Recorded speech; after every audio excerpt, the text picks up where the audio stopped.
ಪ್ರತಿದಿನ ಒಂದೇ ರೀತಿಯ ಸಾರು ಊಟ ಮಾಡೋಕ್ಕೆ ಅಥವಾ ಸಾಂಬಾರು ಊಟ ಮಾಡೋಕ್ಕೆ ಬೇಜಾರಾಗುತ್ತೆ. ಅಥವಾ ಸ್ಪೈಸಿಯಾಗಿ ಏನೂ ಬೇಡ, ಸಿಂಪಲ್ಲಾಗಿ ಏನಾದರೂ ಊಟ ಮಾಡೋಣ ಅಂತ ಅನಿಸಿದಾಗ ಈ ರೀತಿಯಾದಂತಹ ಮೇಥಿ ಪಪ್ಪುವನ್ನು ಮಾಡ್ಕೊಳ್ಳಿ. ತುಂಬಾ ಚೆನ್ನಾಗಿರುತ್ತೆ ಹಾಗೂ ಹೆಲ್ತಿಯಾಗಿ ಕೂಡ ಇರುತ್ತೆ. ಹಾಯ್ ಫ್ರೆಂಡ್ಸ್, ನಮಸ್ಕಾರ. ವೆಲ್ಕಮ್ ಟು ನಳಪಾಕ. ಈ ಮೇಥಿ ದಾಲ್ ಮಾಡೋದಕ್ಕೆ ಮೊದಲಿಗೆ ತೊಗರಿಬೇಳೆಯನ್ನು ಚೆನ್ನಾಗಿ ತೊಳೆದಿಟ್ಕೊಂಡಿದ್ದೇನೆ. ಈಗ ಇದಕ್ಕೆ ಬೇಕಾಗುವಷ್ಟು ನೀರನ್ನು ಹಾಕ್ಕೊಳ್ತೇನೆ. ಹಾಗೆ ಒಂದು ಅರ್ಧ ಟೀ ಸ್ಪೂನ್ನಷ್ಟು ಎಣ್ಣೆ, ಒಂದು ಅರ್ಧ ಟೀ ಸ್ಪೂನ್ನಷ್ಟು ಅರಿಶಿಣವನ್ನು ಹಾಕಿ ಇದನ್ನು ಚೆನ್ನಾಗಿ ಬೇಯಿಸ್ಕೊಳ್ತೇನೆ ಕುಕ್ಕರ್ನಲ್ಲಿ ಇಟ್ಟು. ಅದಕ್ಕೆ ಮೆಂತ್ಯ ಸೊಪ್ಪನ್ನು ಹೆಚ್ಚಿಟ್ಕೊಂಡಿದ್ದೇನೆ, ಹಾಗೆ ಟೊಮೆಟೊ ಹಾಗೆ ಈರುಳ್ಳಿಯನ್ನು ಹೆಚ್ಚಿಟ್ಕೊಂಡಿದ್ದೇನೆ, ಹಾಗೆ ಸ್ವಲ್ಪ ಬೆಳ್ಳುಳ್ಳಿಯನ್ನು ಸಿಪ್ಪೆ ಸುಲಿದು ಇಟ್ಕೊಂಡಿದ್ದೇನೆ.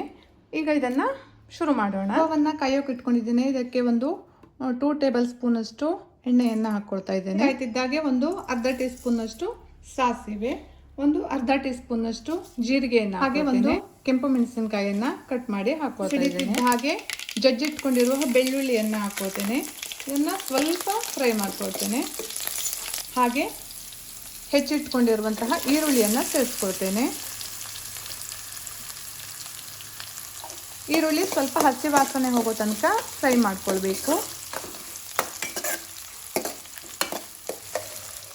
ಹಾಗೆ ಒಂದು ಟೊಮೆಟೊವನ್ನು ಹೆಚ್ಚಿಟ್ಕೊಂಡಿದ್ದೇನೆ, ಇದನ್ನು ಸೇರಿಸ್ಕೊಳ್ತೇನೆ. ಟೊಮೆಟೊ ಸ್ವಲ್ಪ ಮೆತ್ತಗಾಗೋ ತನಕ ಇದನ್ನು ಫ್ರೈ ಮಾಡ್ಕೊಳ್ಬೇಕು. ಈಗ ಟೊಮೆಟೊ ಸಹ ಮೆತ್ತಗಾಗಿದೆ. ಈಗ ಹೆಚ್ಚಿಟ್ಕೊಂಡಿರುವಂತಹ ಮೆಂತ್ಯ ಸೊಪ್ಪನ್ನು ಸೇರಿಸ್ಕೊಳ್ತಾ ಇದ್ದೇನೆ. ಇದನ್ನು ಒಂದು 5 ನಿಮಿಷ ಫ್ರೈ ಮಾಡ್ಕೊಳ್ಬೇಕು.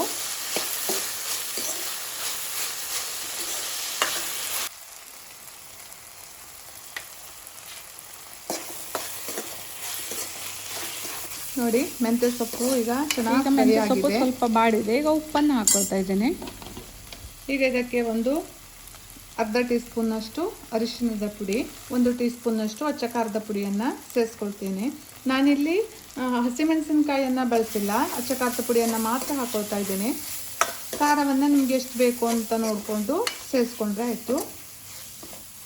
ಹಾಗೆ ಒಂದು ಅರ್ಧ ಟೀ ಸ್ಪೂನ್ನಷ್ಟು ಜೀರಾ ಪುಡಿಯನ್ನು ಹಾಕ್ಕೊಳ್ತೇನೆ. ಫ್ಲೇವರ್ ಚೆನ್ನಾಗಿರುತ್ತೆ ಅಂತ ಅಷ್ಟೇ. ನೀವು ಇದನ್ನು ಬೇಕಿದ್ರೆ ಹಾಕ್ಕೊಳ್ಬೋದು, ಇಲ್ಲಾಂದರೆ ಸ್ಕಿಪ್ ಮಾಡ್ಬೋದು. ಹಾಗೆ ಗರಂ ಮಸಾಲೆಯನ್ನು ಬೇಕಿದ್ರೆ ಸೇರಿಸ್ಕೊಳ್ಬೋದು. ನನಗೆ ಗರಂ ಮಸಾಲ ಬೇಡ ಅನ್ನಿಸ್ತು, ಇಲ್ಲಿ ನಾನು ಸೇರಿಸ್ತಾ ಇಲ್ಲ. ಜೊತೆಗೆ ಒಂದು 1/4 ಟೀ ಸ್ಪೂನಷ್ಟು ಕೊತ್ತಂಬರಿ ಪುಡಿಯನ್ನು ಸಹ ಸೇರಿಸ್ಕೊಳ್ತಾ ಇದ್ದೇನೆ. ಈ ಮಸಾಲೆಗಳನ್ನೆಲ್ಲ ಹಾಕಿದ ಮೇಲೆ 1-2 ನಿಮಿಷ ಚೆನ್ನಾಗಿ ಫ್ರೈ ಮಾಡ್ಕೊಳ್ಬೇಕು. ಕುಕ್ಕರ್ ಸಹ ಕೂಲಾಗಿದೆ. ತೊಗರಿಬೇಳೆಯನ್ನು ತೆಗೆದಿಟ್ಕೊಂಡಿದ್ದೇನೆ. ಇದನ್ನು ಒಮ್ಮೆ ಚೆನ್ನಾಗಿ ಮ್ಯಾಶ್ ಮಾಡ್ಕೊಳ್ತೇನೆ. ಹೀಗೆ ಬೇಳೆಗಳು ಹಾಗೆ ಇರಬಾರ್ದು, ಚೆನ್ನಾಗಿ ಒಮ್ಮೆ ಈ ರೀತಿ ಮ್ಯಾಶ್ ಮಾಡಿಕೊಂಡ್ರೆ ಸಾಕು. ಇಲ್ಲಿ ಮೆಂತ್ಯ ಸೊಪ್ಪು ಸಹ ಚೆನ್ನಾಗಿ ಫ್ರೈ ಆಗಿದೆ. ಈಗ ಈ ತೊಗರಿಬೇಳೆಯನ್ನು, ಬೇಯಿಸಿದ ತೊಗರಿಬೇಳೆಯನ್ನು ಇದಕ್ಕೆ ಸೇರಿಸ್ಕೊಳ್ತೇನೆ.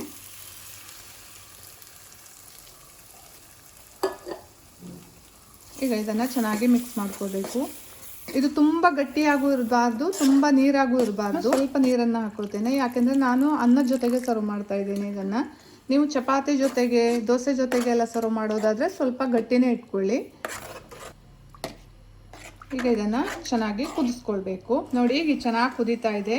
ಕುದೀತಾ ಸ್ವಲ್ಪ ಗಟ್ಟಿ ಆಗುತ್ತೆ. ಇದು ಕುದೀತಿರುವಾಗ ನೀವು ಕೊತ್ತಂಬರಿ ಸೊಪ್ಪನ್ನು ಬೇಕಿದ್ರೆ ಹಾಕ್ಕೊಳ್ಬೋದು. ನಾನಿಲ್ಲಿ ಇವತ್ತು ಕೊತ್ತಂಬರಿ ಸೊಪ್ಪನ್ನು ಹಾಕ್ತಾ ಇಲ್ಲ. ಈ ಮೆಂತ್ಯ ಸೊಪ್ಪಿನ ಘಮ ಇರುತ್ತಲ್ಲ, ಅದು ತುಂಬಾ ಚೆನ್ನಾಗಿರುತ್ತೆ. ಹಾಗಾಗಿ ಕೊತ್ತಂಬರಿ ಸೊಪ್ಪನ್ನು ಹಾಕ್ತಾ ಇಲ್ಲ. ಈಗ ಇದು ಚೆನ್ನಾಗಿ ಕುದ್ದಿದೆ. ಇಷ್ಟು ಕುದ್ರೆ ಸಾಕು. ಈಗ ಸ್ಟವನ್ನು ಆಫ್ ಮಾಡ್ತಾ ಇದ್ದೇನೆ. ಹಾಗೆ ಇದಕ್ಕೊಂದು ತುಪ್ಪದ ಗಮ್ಮತ್ತಿನ ಒಗ್ಗರಣೆಯನ್ನು ಮಾಡಿಕೊಂಡ್ರೆ ಆಯಿತು. 1 ಟೇಬಲ್ ಸ್ಪೂನ್ನಷ್ಟು ತುಪ್ಪವನ್ನು ಹಾಕ್ಕೊಳ್ತೇನೆ. ಟೀ ಸ್ಪೂನ್ನಷ್ಟು ಜೀರಿಗೆ, 1/4 ಟೀ ಸ್ಪೂನ್ನಷ್ಟು ಸಾಸಿವೆ, 1 ಚಿಟಿಕೆ ಇಂಗು, 4-5 ಕರಿಬೇವಿನ ಎಲೆಗಳನ್ನು ಹಾಕ್ಕೊಳ್ತೇನೆ. ಈಗ ಇದನ್ನು ಚೆನ್ನಾಗಿ ಫ್ರೈ ಮಾಡ್ಕೊಳ್ಬೇಕು. ಈಗ ಒಗ್ಗರಣೆ ಕೂಡ ರೆಡಿ ಆಗಿದೆ. ಈಗ ಇದನ್ನು ದಾಲಿಗೆ ಸೇರಿಸ್ಕೊಳ್ತೇನೆ. ತುಂಬ ಸುಲಭವಾಗಿ ಮಾಡಬಹುದಾದಂತಹ ಆರೋಗ್ಯಕರವಾದಂತಹ ಮೆಂತ್ಯ ಸೊಪ್ಪಿನ ಪಪ್ಪು ರೆಡಿ ಆಯಿತು. ನನ್ನ ಈ ವಿಡಿಯೋ ಇಷ್ಟ ಆದರೆ ಲೈಕ್ ಮಾಡಿ, ಶೇರ್ ಮಾಡಿ, ಕಮೆಂಟ್ ಮಾಡಿ ಹಾಗೂ ಸಬ್ಸ್ಕ್ರೈಬ್ ಮಾಡಿ. ಹೀಗೆ ಇನ್ನೂ ಒಳ್ಳೊಳ್ಳೆ ರೆಸಿಪಿಯೊಂದಿಗೆ ಮತ್ತೆ ಬರ್ತೇನೆ. ಅಲ್ಲಿ ತನಕ ಬಾಯ್ ಬಾಯ್.